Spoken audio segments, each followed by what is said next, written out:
नमस्कार. मी जयंत मिरवणकर. शुभं करोती या माझ्या यूट्यूब चॅनलमध्ये तुम्हा सगळ्यांचं खूप खूप स्वागत. कौरव पांडवांची वंशवेल भाग 6 आज मी घेऊन आलोय.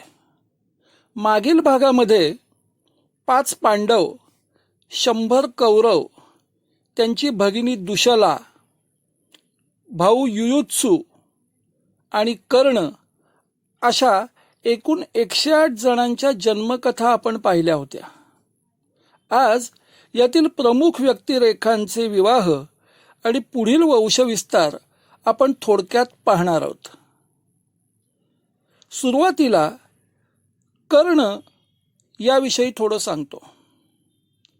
पोरवयातील कुंती आपल्या पोटच्या अर्भकाला टोपलीमध्ये ठेवते आणि नदीमध्ये सोडून देते.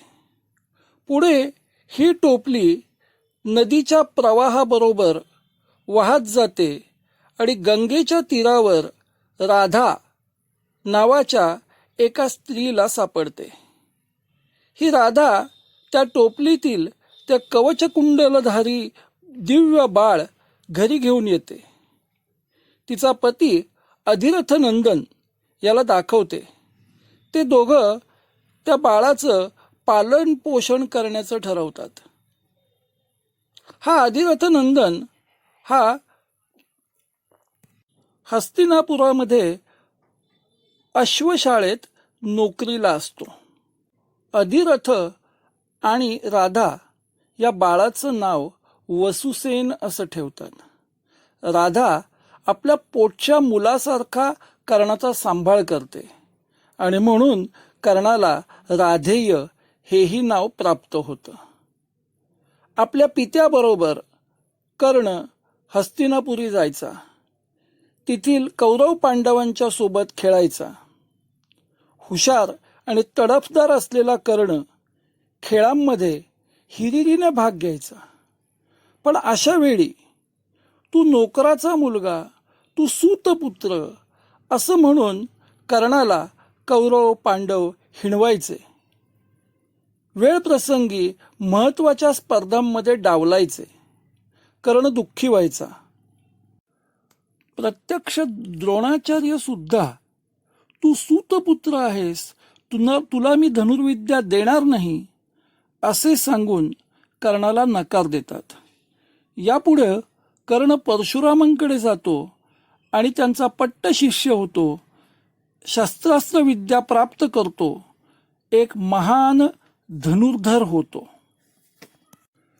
असामान्य गुणवत्ता असलेला कर्ण पुढे युद्धामध्ये पांडवांच्या विरुद्ध आपल्या कामाला येईल असा धूर्त विचार करून दुर्योधन कर्णाशी मैत्री करतो. त्याला अंगदेशचा राजा नेमतो. कर्ण सूतपुत्र म्हणून आयुष्यभर खिजवला गेलेला असतो.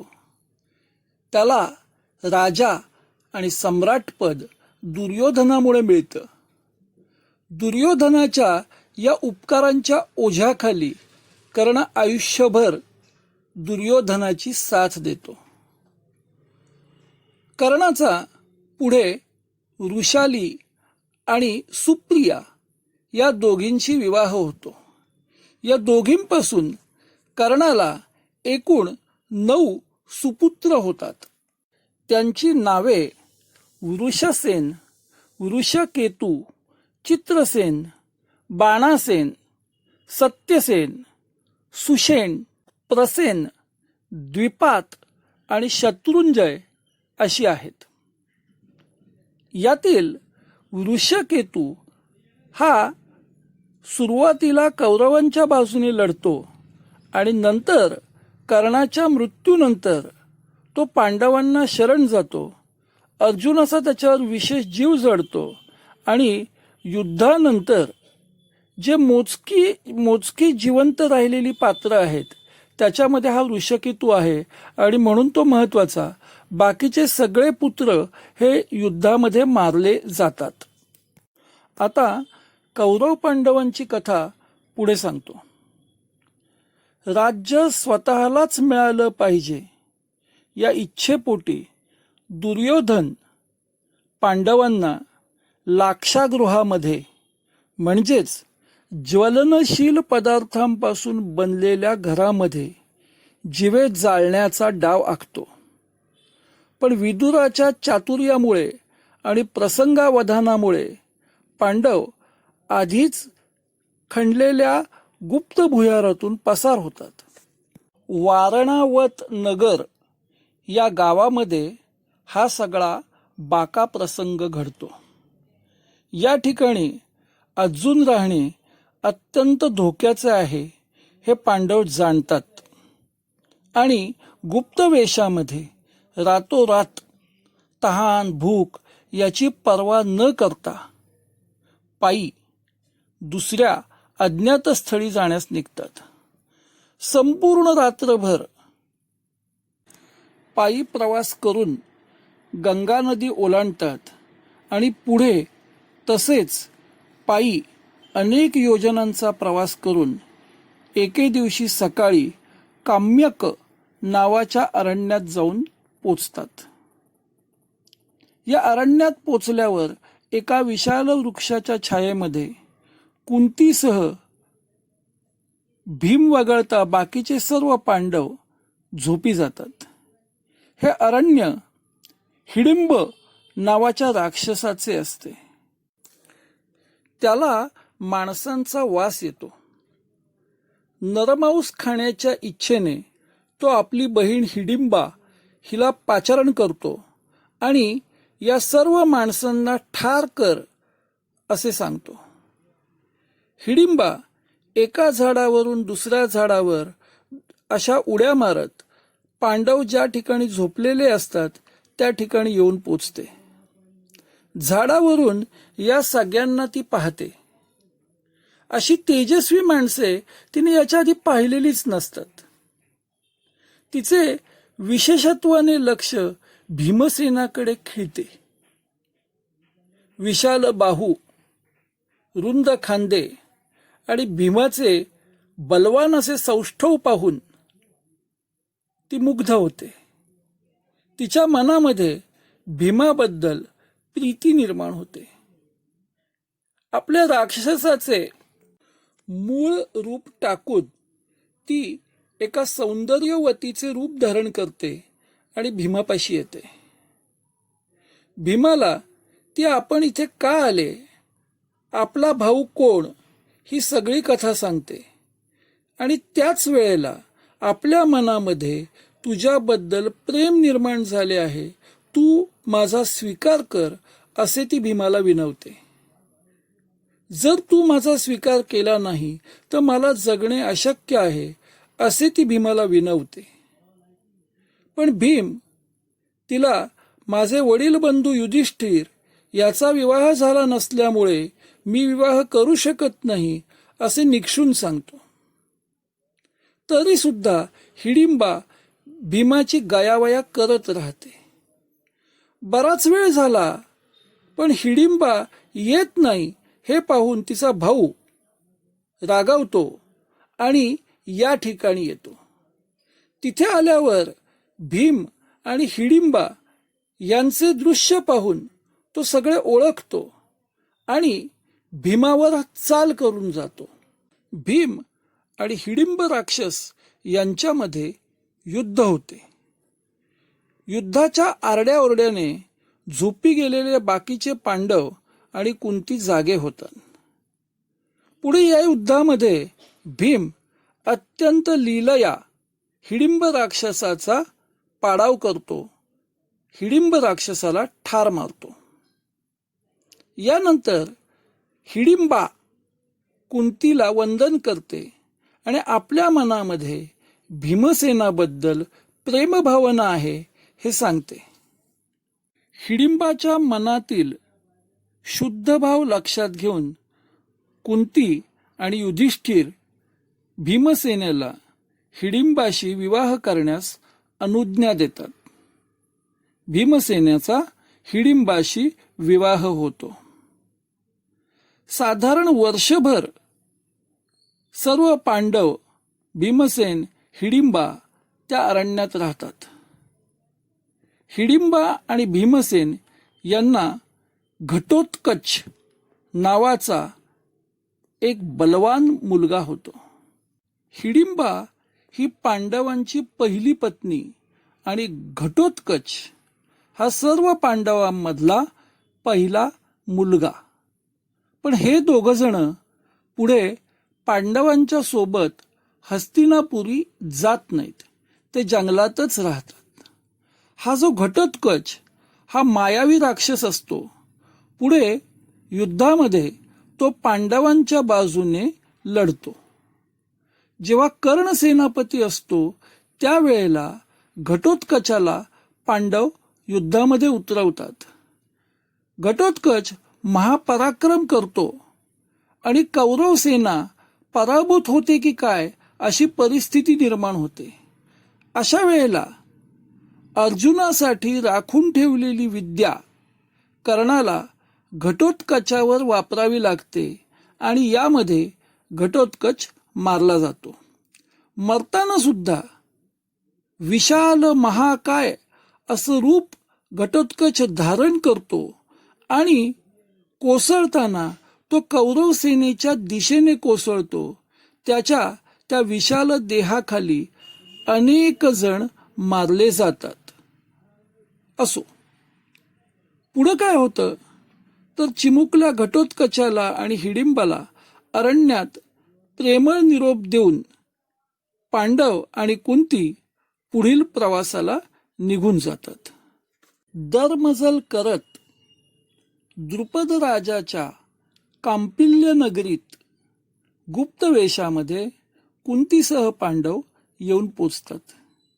तिथे द्रुपद राजाने आपली लाडकी कन्या द्रौपदी हिच्यासाठी स्वयंवराचा पण ठेवलेला असतो. या कार्यक्रमासाठी देशोदेशींचे राजे उपस्थित झालेले असतात. या स्वयंवराच्या कार्यक्रमामध्ये ब्राह्मण वेशामध्ये पांडव हे जाऊन पोचतात. स्वयंवराचा पण विलक्षण असतो. डोक्यावरती विलक्षण वेगाने फिरणारा मासा, त्याचे प्रतिबिंब खाली परातीमध्ये ठेवलेल्या पाण्यात पाहायचे. किंधूर नावाच्या अत्यंत अवजड अशा धनुष्याला पोलादीच्या दोरीचा प्रत्यंजा चढवायचा आणि त्यामधून खाली पाहून वरील माशाचा वेध करायचा असा अशक्यप्राय पण असतो. अर्थातच बाकीच्या कोणत्याही क्षत्रिय राजांना हे साध्य होत नाही. अखेर ब्राह्मण वेशातला अर्जुन मंचावर जातो आणि लीलया मत्स्ययंत्राचा वेध करतो. द्रौपदी हातामधील वरमाला ब्राह्मण रूपातील अर्जुनाच्या गळ्यात घालते. पुढं या ठिकाणी उपस्थित असलेले राजे मोठा गदारोळ करतात. पण त्या ठिकाणी उपस्थित असलेल्या कृष्णामुळे फारशी हानी होत नाही आणि पांडव द्रौपदीला घेऊन राहत असलेल्या गुप्त जागी म्हणजे एका कुंभाराच्या घरामध्ये येऊन पोचतात. त्या ठिकाणी आल्यावर अत्यंत आनंदाने ते आतमध्ये पाठमोऱ्या असलेल्या कुंतीला सांगतात, आई माते, आम्ही आज काय आणले आहे पहा तरी. कुंतीला वाटतं नेहमीप्रमाणे भिक्षा आणली असावी. कदाचित आज जरा चांगली भिक्षा मिळाली असावी. कुंती तशीच मागं न पाहता सांगते की जे मिळाले आहे ते पाचांनी वाटून घ्या. तिच्या या सांगण्यामुळेच द्रौपदी त्या पाचांची सामुदायिक पत्नी होते. इथपर्यंत पांडव हे ब्राह्मण वेशात असतात. पण याच्या पुढं प्रगट होण्याची वेळ आली आहे हे जाणून द्रुपदाच्या दरबारामध्ये ते आपले खरे रूप द्रुपदाला सांगतात. द्रुपदाला हर्ष होतो आणि तो आपल्या कन्येचे 5ही पांडवांची विवाह संपन्न करून देतो. यापुढं लाक्षागृहामध्ये पांडव मेले नाहीत, ते जिवंत आहेत. द्रौपदी स्वयंवराचा पण अर्जुनाने जिंकला, तिचा पांडवांशी विवाह झाला, या सगळ्या बातम्या हस्तिनापुरी जाऊन थडकतात. धृतराष्ट्र खजील होतो. मोठा जनक्षोभ होऊ नये म्हणून नाईलाजाने तो पांडवांना हस्तिनापुरी निमंत्रित करतो. भगवान कृष्णांसह कुंती आणि पांडव हस्तिनापुरी दाखल होतात. यानंतर धृतराष्ट्र युधिष्ठिराला सांगतो की कौरव आणि पांडव हे दोघं मला सारखेच, तुमच्यामध्ये वाद होऊ नये म्हणून मी राज्याची विभागणी करतो, असे सांगून तो युधिष्ठिराला म्हणजेच पांडवांना खांडवप्रस्थ नावाचा अत्यंत ओसाड, काहीही न पिकणारा नापीक भूभाग देतो आणि आपल्या दुर्योधनाला हस्तिनापुरीचा राजा बनवतो. पांडव खांडवप्रस्थ येथे येतात. प्रयत्नांची पराकाष्ठा करतात. घामातून त्या नापीक जमिनीला सुपीक बनवतात, संपन्न बनवतात. इंद्रदेवाचेही त्यांना आशीर्वाद लाभतात. तो भाग संपन्न होतो, ऐश्वर्याने न्हाऊ लागतो. त्या ठिकाणी विश्वकर्मा नावाचा स्थापत्यकार पांडवांच्या राजवाड्याची निर्मिती करतो. संपूर्ण त्रिभुवनात सापडणार नाही इतका देखणा असा राजवाडा निर्माण करतो. तो भाग इंद्रप्रस्थ या नावाने प्रसिद्ध होतो. या ठिकाणी द्रौपदीसह पांडव राहू लागतात. पांडवांमध्ये द्रौपदीमुळे वितुष्ट येऊ नये यासाठी त्यांनी असं ठरवलेलं असतं की द्रौपदी 1 वर्ष एका पांडवाबरोबर राहील.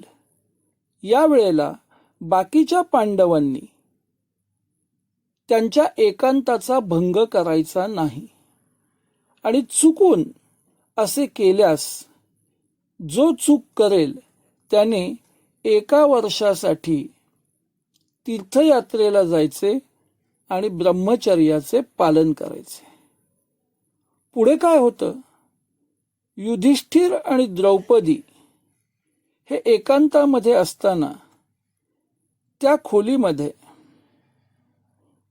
स्वतःची शस्त्र घेण्यासाठी अर्जुन प्रवेश करतो आणि यामुळे त्यांच्या एकांताचा भंग होतो. या चुकीबद्दल अर्जुन तीर्थयात्रेला निघून जातो. पुढील कथाभाग विलक्षण आहे. गंगा नदीमध्ये स्नान करत असताना अचानक प्रवाह आपल्याला खेचून खाली नेत आहे असा अर्जुनाला भास होतो. पुढे त्याच्या लक्षात येतं की एक स्त्री वेशातील नागकन्या अर्जुनाला खाली खाली खेचून नेत आहे. ही नागकन्या म्हणजे उलूपी. ही नागकन्या अर्जुनाला खोल खोल खोल खाली घेऊन जाते. अर्जुनासह ती नागलोकात जाऊन पोचते. तिथे उलूपीचा पिता कौरव्य याने एक यज्ञ सुरू केलेला असतो. अर्जुन कोणतेही आडेवेडे न घेता त्या यज्ञात आहुती देतो. यज्ञ देवता अर्जुनाला प्रसन्न होते आणि तू युद्धामध्ये कायम अजेय राहशील असा वर देते. या ठिकाणी ती उलुपी अर्जुनाला तू माझ्याशी विवाह कर अशी गळ घालते. अर्जुन, आपल्याला हे शक्य नाही. आपण तीर्थयात्रेला का बाहेर पडलो? आपल्याला ब्रह्मचर्य पाळणे कसे आवश्यक आहे? आपण द्रौपदी आणि युधिष्ठिराचा कसा एकांत भंग केला हे सारे सांगतो. पण उलुपी पुढं कोणताच प्रश्न नसतो. ती हसून अर्जुनाला सांगते, अरे ब्रह्मचर्य जे तू पाळायचेस ते द्रौपदीच्या बाबतीत पाळायचेस, माझ्या बाबतीत नाही. या उत्तराने अर्जुनाची समजूत पटते. अर्जुन उलुपीशी विवाह करतो. उलुपीपासून त्याला ऐरावण नावाचा पुत्र होतो. उलुपी आणि ऐरावण नागलोकातच राहतात. पुढे उलुपीचा निरोप घेऊन अर्जुन भूतलावर येतो आणि पुढील तीर्थयात्रा सुरू करतो. मजल दर मजल करत उत्तर दिशेला मणिपूर या राज्यात जाऊन तो पोचतो. तिथे चित्रांगदा नावाच्या राजकन्येशी त्याचा विवाह होतो. या चित्रांगदापासून अर्जुनाला बब्रुवाहन नावाचा मुलगा होतो. यानंतर अर्जुन मणिपूरहून पुढील तीर्थयात्रेसाठी निघून जातो. एवढाच कथाभाग महाभारतामध्ये आहे. पण विष्णू पुराण आणि भागवत यामध्ये बब्रुवाहन आणि उलुपी यांची कथा पुढे सांगितली आहे. ती थोडक्यात सांगतो. हा बब्रुवाहन मोठा झाल्यावर मणिपूरचा वारसदार म्हणून राजा होतो. इकडे संपूर्ण युद्ध संपल्यानंतर अर्जुन अश्वमेध करतो आणि त्यावेळेला त्याचा घोडा बब्रुवाहन अडवतो आणि यावरून अर्जुन आणि बब्रुवाहन यामध्ये युद्ध होतं. या युद्धामध्ये अर्जुनाला मरणप्राय अशा जखमा होतात. तो मृत्यूशय्येवर पडतो. लक्षात ठेवा, हे सगळं होण्याचं कारण विष्णू पुराण असं सांगतं की युद्धामध्ये भीष्मांना ज्या यातना दिलेल्या असतात त्यामुळे भीष्मांचे बंधू अष्टवसू अर्जुनाला शाप देतात आणि त्यामुळे बब्रुवाहनाशी होणाऱ्या युद्धामध्ये अर्जुन जखमी होतो. गतप्राण होण्याच्या अवस्थेत येऊन पोचतो.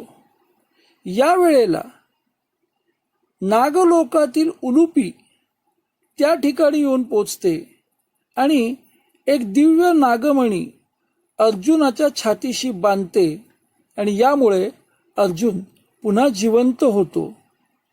बब्रुवाहनाला आपली चूक लक्षात येते. बब्रुवाहन अर्जुनाची माफी मागतो. असा कथाभाग आहे. असो, मूळ महाभारताप्रमाणे अर्जुनाची तीर्थयात्रा लहान बब्रुवाहन आणि चित्रांगदा यांना मणिपूरला सोडून पुढे चालू होते. अर्जुन दक्षिणेला खाली येतो.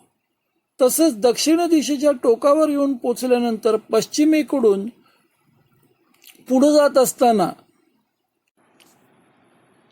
द्वारिकेस येऊन पोचतो. त्या ठिकाणी कृष्ण आणि बलराम यांची भगिनी सुभद्रा हिच्या प्रेमात पडतो. सुभद्रा हिचीही तीच अवस्था असते. तिचे ज्येष्ठ बंधू बलराम यांच्या मनामध्ये तिचा विवाह दुर्योधनाशी करायचे असते. पण कृष्णाच्या चातुर्यामुळे अर्जुन सुभद्रेचे हरण करतो आणि तिच्याशी विवाहबद्ध होतो.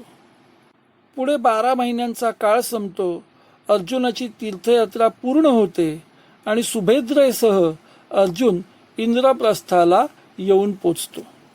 कौरव पांडवांची वंशवेल या आपल्या मालिकेच्या दृष्टीने सुभद्रा आणि अर्जुन यांचा विवाह विशेष महत्त्वाचा आहे. कारण या पुढं होणारा वंशविस्तार इथूनच आपल्याला बघायला मिळतो आणि तो पांडवांच्या पणतूपर्यंत म्हणजे जन्मेजयापर्यंत जाऊन पोचतो. अर्जुन आणि सुभद्रा यांना अभिमन्यू नावाचा पुत्र होतो. हा अभिमन्यू सुभद्रेच्या गर्भात वाढत असताना एका रात्री अर्जुन सुभद्रेला चक्रव्यूह रचनेसंबंधी सविस्तर सांगत असतो. गर्भस्थ अभिमन्यू या सगळ्याचे ग्रहण करत असतो.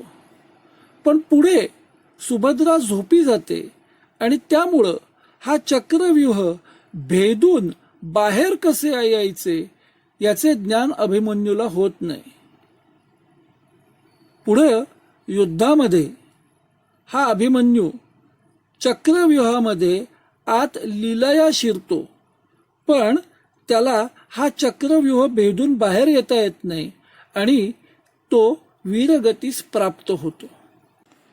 पांडवांची सामुदायिक पत्नी द्रौपदी हिला युधिष्ठिर, भीमसेन, नकुल, सहदेव आणि शेवटी अर्जुन यापासून अनुक्रमे प्रतिविंध्य, सुतसोम, शतनिक, श्रुतसेन आणि शेवटी श्रुतकर्मा हे सुपुत्र झाले.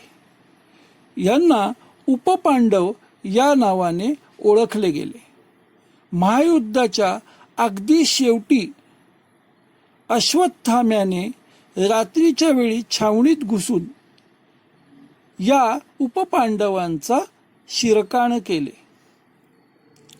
मूळ महाभारतामध्ये नाही, पण इतर काही लोककथांमध्ये द्रौपदीला पांडवांपासून 6 कन्या होत्या असाही उल्लेख आढळतो. असो, युधिष्ठिराला द्रौपदी खेरीज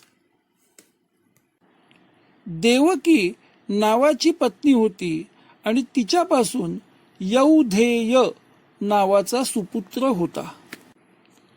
भीमसेनाला हिडिंबा, द्रौपदी यांच्या खेरीज वलंधरा नावाची तिसरी पत्नी होती आणि तिच्यापासून सर्वग नावाचा पुत्र होता. नकुल याला करेणुमती नावाची दुसरी पत्नी होती आणि तिच्यापासून निरामित्र नावाचा मुलगा होता. सहदेवाला विजया नावाची दुसरी पत्नी होती आणि तिच्यापासून सुहोत्र नावाचा मुलगा होता. जसे पांडवांचे विवाह झाले, त्यांना सुपुत्र झाले, तसेच पलीकडे सर्व कौरवांचे विवाह झाले, त्यांना अनेक बलवान पुत्र झाले. त्या सगळ्यांची नावे या ठिकाणी मला अनावश्यक वाटतात. एवढंच सांगतो की कौरवांचे सगळे पुत्र पुढे महायुद्धामध्ये मारले गेले. कौरवांची भगिनी दुशला हिचा सिंधू नरेश जयद्रथ याच्याशी विवाह झाला. हा जयद्रथ पुढे युद्धामध्ये अर्जुनाच्या हातून मारला गेला. आजचा कथाभाग इथेच थांबवायचा. यापुढे युद्ध का झाले, युद्धामध्ये नेमके काय घडले, युद्धाचा शेवट कसा झाला, युद्धाच्या नंतर हस्तिनापूरच्या गादीवर कोण बसले, पांडवांचा नातू पणतू यांची कथा, हा सर्व कथाभाग पुढील भागामध्ये पाहूया. धन्यवाद. माझा हा व्हिडिओ तुम्हाला आवडला असेल तर लाईक करा, शेअर करा, सबस्क्राईब करा, त्याच्या पुढील बेल आयकॉन दाबा. धन्यवाद.